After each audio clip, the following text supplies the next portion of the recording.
Now we start with shear force calculation. Now as we have discussed in how to solve, we find out the shear forces slightly towards the right of A, and considering the left hand side of section, we get the value shear force towards the right of A is equal to, we have only this support reaction VA which is acting downwards.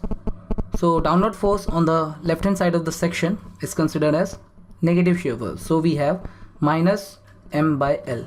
Unit will be kilonewton. Now as we move the section from this point towards extreme right, we see that we do not encounter any other forces.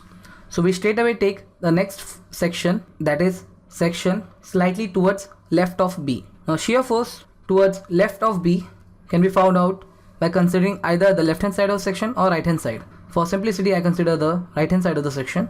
So the value will be, the only force acting on the right hand side of section is VB, upward force. So upward force on the right hand side of the section is considered as negative. So we have again minus m by L. Unit is same, kilonewton.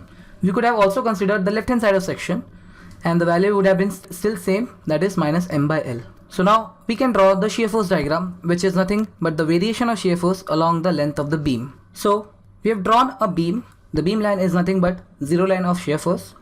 Our shear force can be positive on the upward side and negative on the downward side. And on the x-axis we have length of the beam. So now the shear force towards right of A is minus m by L. So we draw a line such that the value of shear force at this point is minus m by L. Now shear force to the left of B is again minus m by L. So we draw another line of the same magnitude, that is minus m by L. Now since between these two sections there is no shear force, so we say that the shear force is constant within this section. So we connect it by a horizontal line as shown in the figure. So we say that the whole of the shear force throughout the length of beam is of minus sign and its magnitude is m by L. So we denote the shear force diagram in this way and we shade it so as to identify the sign. So with this, our shear force diagram is complete. Let me write it as SFD.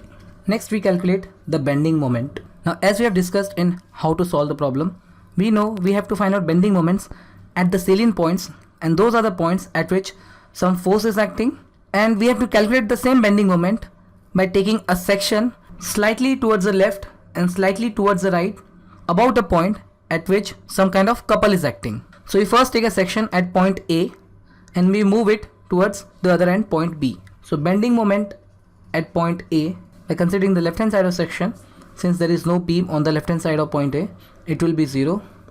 If you also consider the right hand side of section, you will get to know that by the principle of summation of moment, which is equal to 0, your bending moment will come out to be 0.